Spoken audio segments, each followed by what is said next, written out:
across the river. One day, the people of a खेदी heard that a big dam was to be built on the river. तो एक दिन जो है खेदी के लोगों ने ये बात सुनी कि एक बड़ा सा डैम बन रहा है बेसिकली रिवर के ऊपर. For this, a big wall would be built to stop the flow of a river. और इसके लिए एक बड़ी सी दीवार को बनवाया जाएगा ताकि जो रिवर का बहाव है उसको रोका जा सके. Khedi and many nearby villages in that area would be drawn under water. और खेदी और बहुत सारे ऐसे villages थे जो कि एक्चुअल में पानी के अंदर डूब सकते थे. The people would have to leave their villages and their land on which their forefathers had lived for centuries. तो इस वजह से बिकॉज वहाँ पर पानी भर सकता था और वो लोग डूब जाते, तो इस वजह से वहाँ के बहुत सारे लोगों को वो विलेज जो है, वो गांव जो है और अपनी जो ज़मीन है जहाँ पर वो इतने सालों से रह रहे थे उसको छोड़ना पड़ा. Now after a few days, कुछ ही दिन के बाद government officials along with the police started visiting these villages.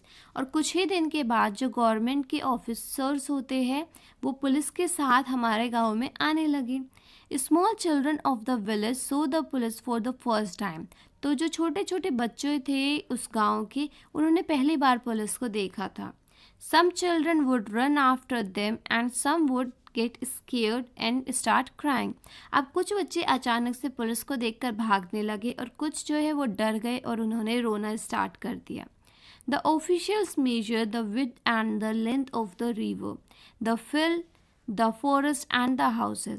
और वो जो ऑफिशियल्स थे बेसिकली उन्होंने क्या किया, उन्होंने वहाँ को बेसिकली नापना स्टार्ट कर दिया, मेजर करना स्टार्ट कर दिया, चाहे वो उसकी विड्थ हो मतलब चौड़ाई हो या फिर लंबाई हो, रिवर की, फील्ड की, फॉरेस्ट की और हाउसेस की. Now they called meeting with the elders of the village. उसके बाद उन लोगों ने एक मीटिंग रखी जिसमें जितने भी बड़े बुजुर्ग थे विलेज के वो थे और जितने भी ऑफिशियल्स थे वो थे. Now they said villages on the bank of the river would have to be remove. कि जो भी रिवर के आसपास के विलेजेस है उन्हें वहाँ से हटाना पड़ेगा. People having land at a खेदी will be given land far away on the other side of a river. और जिनकी ज़मीन जो है वो खेती विलेज में थी उनको रिवर से दूसरे साइड पर ज़मीन दे दी जाएगी. They will have everything there. और वहाँ पर उन्हें सब सुविधा दी जाएगी, चाहे वो स्कूल हो, इलेक्ट्रिसिटी हो, बिजली हो, हॉस्पिटल हो, बसेस हो, ट्रेन हो या कोई भी सुविधा हो. दे will have all that they could not even dream of here in a खेदी. और उन्हें वहाँ पर वो सारी सुविधाएं दी जाएगी जो कि वो खेदी विलेज में सोच भी नहीं सकते कि उनको मिल जाएगी. जात्रिया's parents and most elders were not happy about leaving their village. अब वहाँ के जो बड़े बुजुर्ग थे और जो जात्रिया के पेरेंट्स थे, मम्मी पापा थे, वो इस फैसले से खुश नहीं थे कि उन्हें अपना विलेज छोड़कर जाना पड़ेगा. Listening to all this, जात्रिया would get a little scared but also feel excited. तो ये सारी बातें सुनकर जात्रिया जो है वो थोड़ा सा डर गया मगर वो थोड़ा सा excited भी था. He would think that after getting married, he would take his bride to a new house in the new village. अब जात्रिया खुश इसलिए हो गया था कि उसको लगा कि वो एक शादी करेगा बेसिकली. जब उसकी शादी होगी तो वो अपनी जो दुल्हन होगी, जो नई ब्राइड होगी, उसको नए घर में लेके आएगा जो कि उसके नए विलेज में होगा. A house where he could just press a button for the light and turn on the tap for a water. और एक ऐसा घर जिसमें कि वो सिर्फ एक बटन दबाएगा और लाइट ऑन हो जाएगी और सिर्फ टैप को खोलेगा और पानी आने लगेगा. He could go by bus to see the city. और वो बस की हेल्प से मतलब बस में जाकर सिटी में घूम कर भी आ सकता है. When he would have children, he could send them to school. और जब उसके बच्चे होंगे तो वो उन्हें अच्छे स्कूल में भी पढ़ा सकता है. They will not be like him who had never been to a school. और उसके बच्चों का बचपन जो है वो उसके तरह नहीं होगा, जेतुरी की तरह नहीं होगा जो कि कभी स्कूल में गया भी नहीं है. तो आप यहाँ पर देख सकते हो ये ऑफिशियल्स जो है ये एल्डर्स से बात कर रहे हैं. Now discuss and tell. Many people in a Jatriya village did not agree to move away from their land and forest. Why? They had to leave even though they didn't want to, and why? तो basically जो जातिया के गांव के लोग थे वो क्यों तैयार नहीं थे उस जगह को छोड़ने को, अपने विलेज को, और अपना जो खेती बाड़ी वो जहाँ करते थे वहाँ को छोड़ने को क्यों तैयार नहीं थे। एंड मगर फिर भी उनको छोड़ना पड़ा, उसका कारण क्या है? The land and the forest were associated with the fond memories अब of a many generation of a people. अब वो जो जगह थी या फिर वो जो फॉरेस्ट था वो बहुत लोगों की यादों से बना था, और वहाँ पर बहुत जनरेशन से वो रह रहे थे, मतलब बहुत पूर्वज टाइम से वो रह रहे थे। Their forefather had been living on the land since a long period. Even जो उनकी दादा परदादा थे वो भी बहुत पुराने टाइम से वहाँ पर रह रहे थे। They were forced to, so that is why वो वहाँ का जगह छोड़ना नहीं चाहते थे, but they were forced to leave the place by a government officials and the police.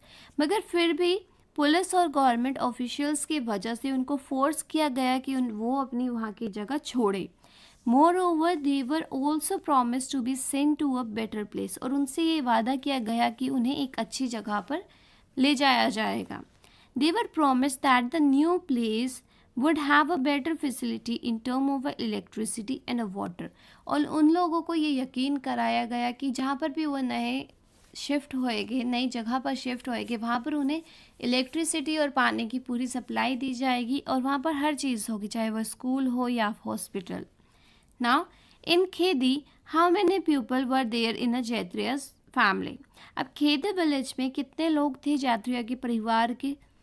When he thought about his family, who all came to his mind? और जब वो अपने परिवार के बारे में सोचता है तो उसके दिमाग में क्या क्या चीज़ें आती हैं? So, there were 3 people in a जैत्रिया family in a खेदी। तो खेदी में जो जैत्रिया का परिवार है उसमें सिर्फ 3 ही लोग थे। बट फॉर अ जैत्रिया द होल विलेज लाइक हर फैमिली। बट जब जैत्रिया जो है वो एक्चुअल में अपने परिवार के बारे में सोचता था तो उसे पूरे गांव की याद आती थी, बिकॉज हमने स्टार्टिंग में देखा था कि इस विलेज के जो लोग थे वो एक्चुअल में एक फैमिली के तरह थे। सो when he thought about his family, his future wife and his future children came to his mind. मगर जब वो अपने फ्यूचर के बारे में, अपने भविष्य के बारे में सोचता था तो उसके दिमाग में आता था कि उसकी एक बहुत ही एक ब्यूटीफुल वाइफ होगी और उसके बच्चे होंगे जिसको वो स्कूल में पढ़ाएगा। Now who all come to your mind when you think about your family. तो आपके दिमाग में क्या आता है जब आप अपनी फैमिली के बारे में सोचते हो? So when I think about my family, my parents, grandparents, cousins all came to my mind. कि जब मैं अपने परिवार के बारे में सोचता हूँ तो चाहे वो मेरे माता पिता हो, मेरे दादा दादी हो, या फिर जितने भी कज़न्स जो भाई बहन होते हैं, सभी लोग जितने भी रिलेटिव्स होते हैं वो सब मेरे दिमाग में आ जाते हैं, बिकॉज़ वो सारे मेरे फैमिली का पार्ट है। Have you heard of a people who don't want to be moved from their old place? Talk about them. तो क्या आप किसी ऐसे लोगों को जानते हो जो कि अपनी पुरानी जगह को छोड़ना नहीं चाहते हो? So yes, my grandparents don't want to be moved from their old place because they won't feel comfortable in a cities and they love to enjoy fresh air and open space of a village. तो मेरे जो दादा दादी है, basically जो grand parents है, वो अपनी जो पुरानी जगह है, अपना गांव छोड़ना नहीं चाहते, बिकॉज उन्हें लगता है कि जो सिटीज़ है वो इतनी ज़्यादा कंफर्टेबल नहीं है। यहाँ पर जो लोग हैं वो थोड़े से मूडी है, और विलेजेस में वो फ्रेश एयर मिलती है और उन्हें वो सुबह की प्यारी प्यारी हवा, या फिर हम कह सकते हैं जो वहाँ का फ्रेश एयर है, बिना पॉल्यूशन का एयर है, वो उन्हें बहुत पसंद है। और सेकेंड थिंग इज़ कि वहाँ पर बहुत ओपन स्पेस होता है। हमने देखा है कि सिटीज़ के घर तो पूरे पैक्ड होते हैं, वाइल जो विलेजेस के घर होते हैं वो काफ़ी खुले खुले होते हैं और वहाँ पर बहुत ही खुला ग्राउंड भी होता है। तो they love that. Now do you know some people who have never been to school? तो क्या आप ऐसे किसी बच्चों को या फिर किसी ऐसे व्यक्ति को जानते हो जो कभी भी स्कूल ना गया हो? And do you also know of any place where there is no school? या फिर कोई आप ऐसी जगह जानते हो जहाँ पर कभी स्कूल ही नहीं था? So yes, my grandparents never been to school. कि मेरे जो दादा दादी हैं वो कभी स्कूल नहीं गए।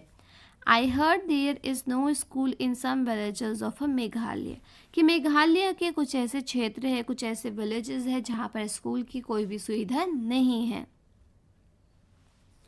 Imagine, think of the kind of a difficulties people have to face where a dam is being built. तब आप सोचिए किस तरह की प्रॉब्लम्स जो है लोगों को झेलनी पड़ती है जब भी उनके आसपास जो है कोई भी डैम जो है वो बनता है. So people face many difficulty where a dam is been build. तो लोगों को बहुत तरह की तकलीफ़ होती है, बहुत तरह की प्रॉब्लम्स को झेलना पड़ता है जब भी कोई डैम जो है रिवर के ऊपर बनता है. So, people are forced to leave their place along with the family houses, farms, agricultural field get destroyed. तो बेसिकली होता क्या है कि गवर्नमेंट की साइड से इतना प्रेशराइज किया जाता है पुलिस की हेल्प से कि उन लोगों को अपना जगह जो है वो छोड़ना पड़ता है, अपनी फैमिली कि वो जगह जहाँ पर वो इतने टाइम से रह रहे थे, अपने गांव को, अपना जो एग्रीकल्चर का जो फील्ड है जहाँ पर वो काम किया करते थे, जो फॉरेस्ट था जहाँ से वो चीज़ें कलेक्ट करते थे, तो उन्हें अपने वो सारी पुराने यादों को छोड़ना पड़ता है और वहाँ से मूव ऑन करना पड़ता है. They have to relocate to a new place and have to struggle for a work, education and the medical facilities. और उन्हें नई जगह पर जाकर रहना पड़ता है मजबूरन, और वहाँ पर फिर वो मेहनत करते हैं, स्ट्रगल करते हैं, काम करते हैं, एजुकेशन करते हैं और मेडिकल फैसिलिटीज़. तो हर चीज़ के लिए जो है वो उनको स्ट्रगल करना पड़ता है. बिकॉज पहले हमने देखा था कि फॉरेस्ट की कुछ ऐसे प्लांट्स थे जो कि मेडिसिनल यूज़ में आ जाते थे, जहाँ पर वो उनको मेडिसिन की ज़रूरत नहीं पड़ती थी, वो उन प्लांट्स को ही यूज़ कर लेते थे. बट अब वो सिटीज़ में अगर लाइक क्षेत्रीय की अगर हम बात करते हैं तो वो सिटीज़ में आ गए, तो यहाँ पर उन्हें हर चीज़ जो है वो ख़रीदनी पड़ती है. So what we can say कि लोगों को जो है बहुत ज़्यादा स्ट्रगल करना पड़ता है जब भी वो नई प्लेस पे जाते हैं. बिकॉज ज़्यादातर जो विलेज के लोग होते हैं, एक तो वो इतने एजुकेटेड नहीं होते, वो इतने पढ़े लिखे नहीं हैं कि वो दूसरे प्लेस पे जाके बहुत जल्दी सेट हो जाए या फिर उन्हें जॉब मिल जाए. सो उनका काम जो है वो खेती बाड़ी का होता है और उनके लिए बहुत ज़्यादा स्ट्रगल हो जाता है कि वो दूसरी जगह पर जाकर अपने आप को सेट कर सके. लाइक अगर हम नए स्कूल में जाते हैं तो थोड़े टाइम के लिए हम लोग भी बहुत अनकंफर्टेबल हो जाते हैं, बट धीरे धीरे टाइम के साथ we also get comfortable with that environment. Now draw a picture of a Khedi village and a picture of Jatriya's dream village. Discuss the difference between them. Also, look at the picture your friend have drawn. अब आपको basically क्या करना है, आपको जो खेदी village है आप उसका एक पिक्चर ड्रॉ कीजिए और उसके बाद जैत्रिया का जो सपना था वो वाला विलेज आप ड्रॉ कीजिए और उसके बाद आपको बताना है कि उनमें क्या डिफरेंस था. Also look at the picture your friend have drawn, और उसके बाद आप देखिए कि आपके जो फ्रेंड है उसने किस तरह की पिक्चर ड्रॉ की है. तो ये आपकी इमेजिनेशन के ऊपर है. बेसिकली आपको क्या लगता है कि खेदी का विलेज किस तरीके से होगा, या फिर कैसा जो जैत्रिया का ड्रीम विलेज था कि जिसमें उसने एक स्विच दबाया और इलेक्ट्रिसिटी आ गई और एक टैप ऑन करते ही पानी आ गया और वो अपनी नई वाइफ को वहाँ पर लेकर जाएगा. वहाँ पर हॉस्पिटल भी है, वहाँ पर स्कूल भी है. तो आप इस तरीके की ड्राइंग बनाइए. एक विलेज जो नॉर्मल विलेज होता है जो कि उनका पहला विलेज था, जहाँ पर वो फॉरेस्ट में जाया करते थे, सब्जी मंडी में जाया करते थे और रेलवे स्टेशन पे जाते थे. वाइल सेकेंड पिक्चर में आप क्या करोगे, आप हॉस्पिटल बनाओगे, स्कूल बनाओगे, वहाँ पर इलेक्ट्रिसिटी घर जो है वो अच्छे से वेल फर्निश होगे जैसे सिटीज़ में होते हैं और बहुत ही सुख सुविधा वाली जगह होगी. ठीक है, तो इट इज़ योर टास्क, तो आप ये ट्राई करोगे.